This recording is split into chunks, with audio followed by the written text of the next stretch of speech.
Alright, the next time block. The Man with the Cane. Maria's story. Let's continue there, since I think this was the most suspenseful. I mean, things are picking up in every route, but... What can I say? I like Tama / Maria the most, actually, I think. Wait, hold on. Is my name Hitomi Osawa? At my shout, the man with the cane hesitates, his finger on the trigger. What do you mean by that? The barrel of the gun is still aimed squarely at my head. I mean exactly what I said. Is my name Hitomi Osawa? I don't know who I am. You're trying to play games with me. I'm not playing with anyone, I swear. I'm utterly desperate now. Getting killed is one thing, but who wants to die without even knowing who they are? Tell me, am I Hitomi Osawa or not? The man gives me a good hard look. Damn it, I wonder. He continues to study me along the barrel of the gun. Tell me what you know. It's an order, not a request. What I know about what? Look, I have amnesia. I quickly summarize what's happened to me since I woke up in that storehouse. Fuck, imagine telling someone that's pointing a gun at you about being trapped in a catsuit and helping Yanagishita with his bullshit. The man listens intently, never taking his eyes off me. I see, so that's what's going on then. Once I'm done with my story, the man with the cane sits down on an empty soda crate. Seems he believes me, at any rate. That's a relief if nothing else. So then, am I Hitomi Osawa? No. Then who is Hitomi Osawa? Is she someone who looks like me? Shut your mouth, the man spits. Just be quiet. His expression is vacant. What am I going to do, he mutters to himself. If I'm not Hitomi Osawa, does that mean you don't have any business with me? Seems so. In that case, can I go? The assassin doesn't answer. He lets his pistol hang limp in his hand, the muzzle dropping to point at the ground. It doesn't look like he wants to kill me anymore, but it doesn't look like he'll just let me go quietly either. I remain motionless, waiting for an opportunity to run away. I need to do something about that gun he has and then make a run for it. Let's try not to snatch the gun away. I might not make it in time, the man murmurs to himself under his breath. Not make it in time for what? I'm curious now, but this is hardly the time or place to try to find out more. I've learned for certain that I'm not Hitomi Osawa, which basically tells me nothing. I'm right back to square one and figuring out who I am. That's like learning you're not Yanagishita, you know? That's a single person on this world. That you know that you're not them. I mean, but you have a name. You know you look similar to Hitomi Osawa, so that's actually pretty useful. The assassin has gone quiet. Sitting on a pile of crates, he seems lost in thought. Still, I don't dare to try to get away. All I can do is stand and wait and mull over my own situation. Just who am I? I ask myself again and again. Yeah,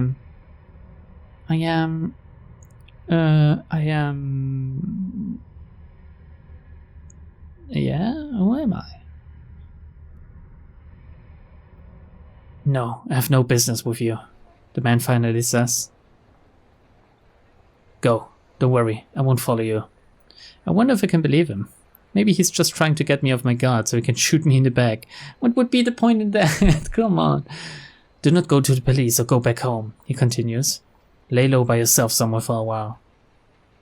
How long is a while? Until around sundown. This should all be over by then. It'll all be over? I have no idea what it is, but I decide not to pry in case he decides to change his mind. That's just... No one would act like that, Mariam. Okay, I'm going to run away now. Sure. I take a slow step backward. I'm starting to turn away when he speaks up again. Before you go, I need to tell you one more thing. What's that? When you get your memories back, I'm sure you're going to hate me. And so I apologize in advance. Of course, I have no idea what he's talking about, but it makes me even more uneasy. Did he fucking kidnap her, maybe? I truly am sorry.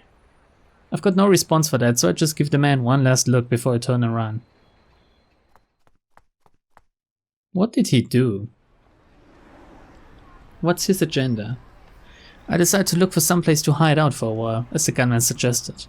But since I don't really know my left from my right in this town, that's easier said than done.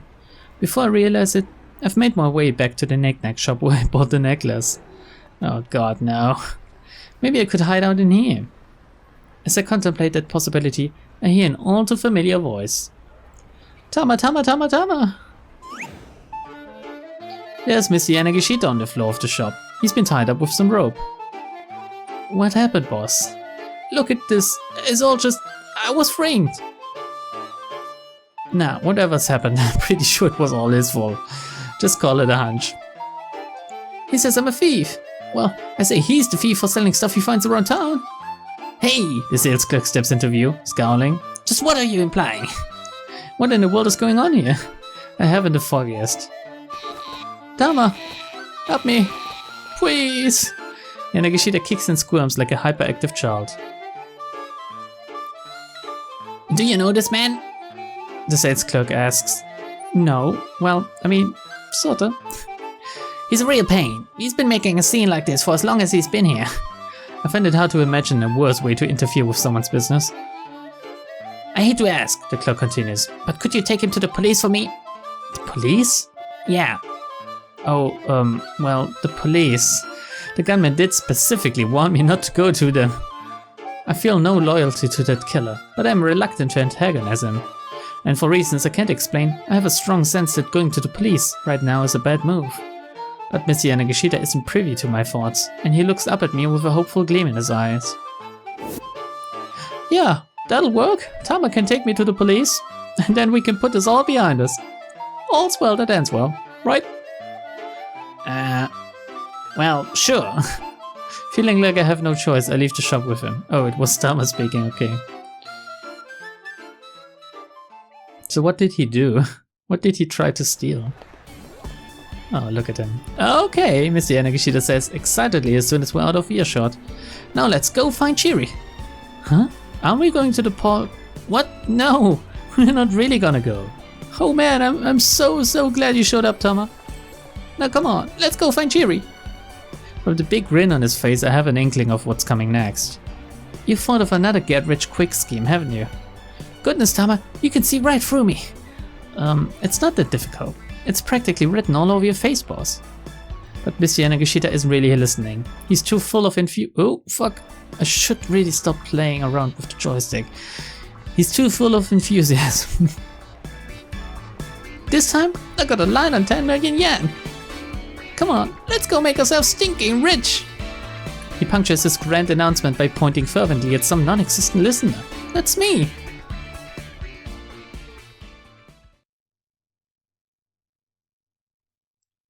Several weeks later? Are you serious?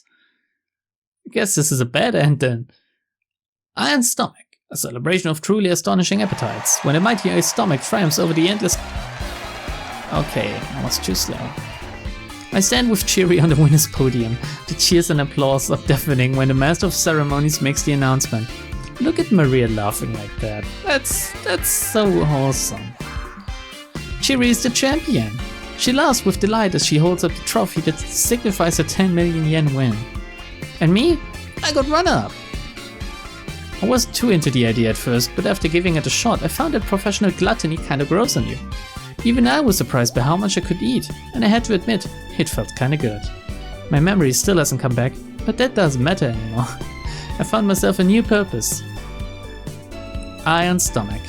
To steal Chiri's spot on the throne. That right there is now my greatest goal in life. Ah.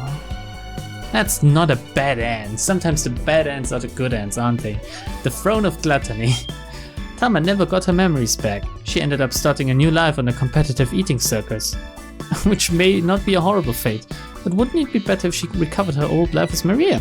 Maybe not, you know. When she was cornered in the alley by the man with the cane, there's someone who could have turned up and helped her out. Yanagishita. But he can't do that if he ends up getting tied up at the knick-knack shop. So how do we save Yanagishita from getting roped up and bondaged at the knick-knack shop? That's again kinda a roundabout way to help Tama. But I guess we just have to take a look into another beginning of this hour for someone. Maybe, I guess it's either Achi or Minori that would do this, so let's go with Kano. Let's do something different. We haven't read about Kano in a long time. And it starts with a video. Nice! Kano practically dived from the car when it arrived on the scene in Maruyamacho. The place was teeming with officers and onlookers alike. Out of the way, please, move aside. Kano forced his way through the throng. Sasayama was lying in a massive pool of blood. Oh god, I forgot about that. God damn it, Sasayama, please let it be a cosplay. Sasayama! Kano rushed to his partner's side. The knife was still embedded deep in Sasayama's belly. Its handle shuddered each time he drew a labored breath. Guess I messed up. Sasayama could only manage a raspy murmur. Please don't try to talk, Kano urged. Looks like I won't be celebrating the missus's birthday. Sasayama drew a small packet from his pocket. It had been neatly wrapped and fitted with a pretty little ribbon. Here, give this to Mi-chan for me. Kano shook his head. No way, you can give it to her yourself. You've never met Mi-chan. She's real pretty. Probably surprised how pretty she... I know, you've told me all about her. Kano, please, give this to my wife for me. Mustering up the last of his strength, Sasayama pressed the gift into Kano's hand. Sasayama? Is he dead? Why is the game doing this to us? The game is so... I mean, some of the themes in the game are really, really dark, but... Killing the comic relief co-worker of a policeman. Why would you do that? Sasayama's hand dropped back down into the puddle of blood. A paramedic team finally arrived at the scene. But they were too late? As Sasayama was loaded into the ambulance, Kano felt a surge of rage rolling inside him. Clenching his fist so hard his nails dug into his palm, he marched over to the captive Al-Caravan. You son of a bitch! He wound up for a punch to Al-Caravan's face, only to have his arm caught forcibly by the elbow. Stanley.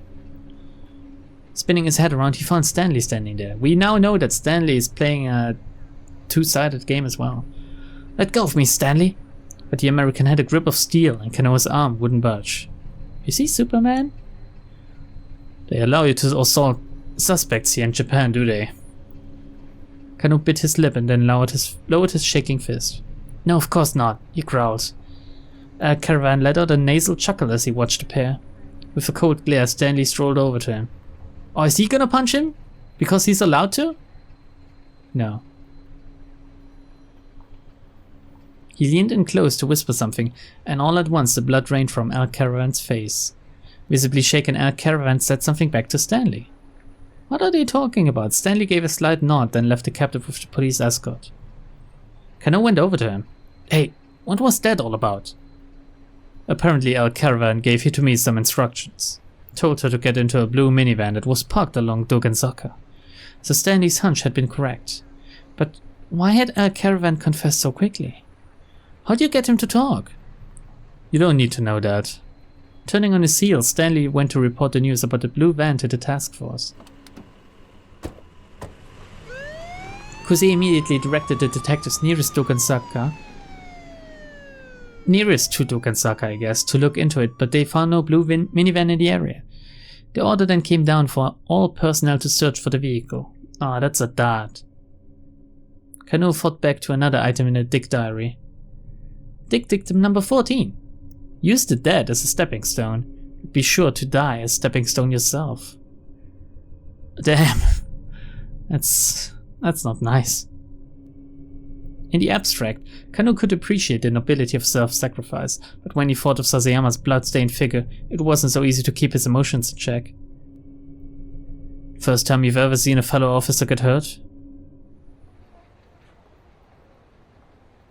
Stanley had come back over to him. We don't have time to relax. If you can't keep your anger in, then do something about it, here now. Stanley pointed to his own jaw. Hit me, American style. Kano smiled wryly at the unexpected proposal.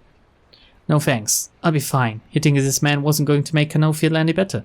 I'm the one who deserves to get hit. Thinking about Sasayama, Kano couldn't help but feel guilty. Without a word, Kano threw a punch. Let's not punch him. I don't think that's the solution. Thinking about Sasayama, Kano couldn't help but feel guilty. If I weren't such a bumbling clod, Sasayama would never have... Hey, don't blame yourself, Stanley said. You guys have been doing better than I expected. More sarcasm, huh? Stanley's mouth curled up sheepishly and he held his hands wide. Kuse's voice suddenly cut in over the wireless.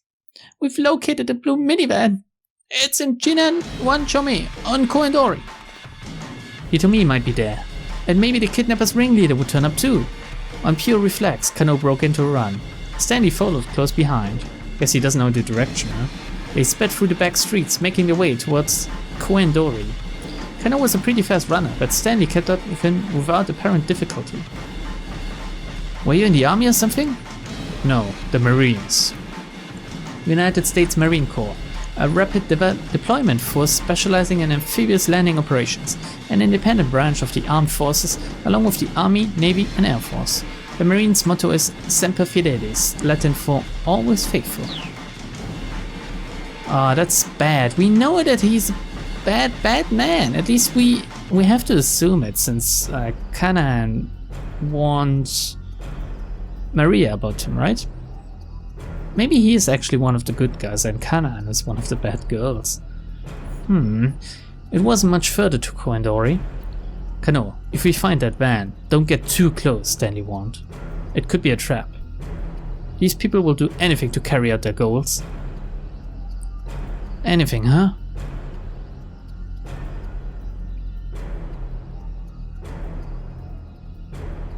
Kano could sense the truth of Stanley's words. He reminded himself that his life could depend on remembering them. He raised his eyes. They were coming up on Koendori. Suddenly a boom as loud as cannon fire shook the area. Something's wrong, Kano thought. That's no ordinary city noise. Oh my god, a column of black smoke rose up from between two nearby buildings. Passers-by stopped and stared, gasping in alarm.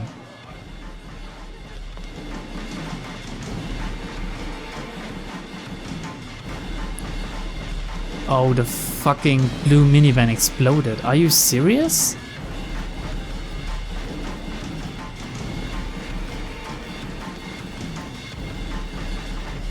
I like seeing these actors in motion actually, they seem different. Then Kano saw flames. This hadn't been an accident. Someone had set off an explosion.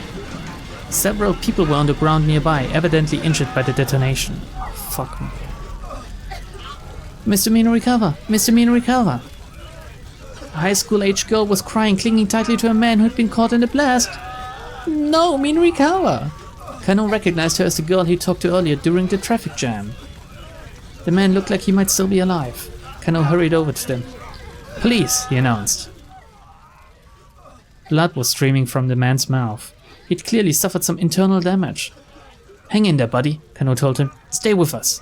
The man's face twisted up in pain, but somehow he managed to croak out a few words. Kano let out a gasp. The man's voice was almost too weak to hear, but what he said still shook Kano to the core. What did he say? This man knew something important. Something crucial to the investigation. Rescue vehicles arrived on the scene and the wounded man was promptly loaded onto a stretcher. We know that this is another bad end, but still, when he was placed inside the ambulance, Kano flashed his badge at the paramedics and got in alongside him. Where's Stanley in all of this? The man had already fallen unconscious. Kano didn't know when he'd wake back up, but he knew he needed to hear what the guy had to say. He sensed that this stranger was the key to unlocking the entire case. How? What did Minorikawa find out? But though Kano kept a lonely vigil, the man never woke again.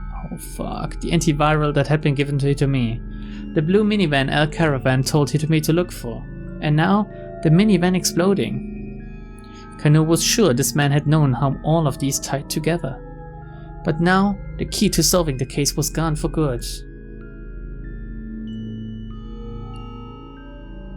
You know, one thing you have to think about. These bad ends where it skips to the future, where nothing bad happens, you know, no power struggle because any antiviral agent gets out or any virus gets released. No apocalypse. Doesn't this mean that if we don't do anything and these people just live their life and no one finds anyone else, wouldn't this be the best fucking outcome for all of them? Maria could be happy by living a life where she doesn't know who she is. There's no problem with the antiviral agent, apparently. Kano could live a life, farming, and so on. So, I don't know. It's a case of progress and you make it even worse.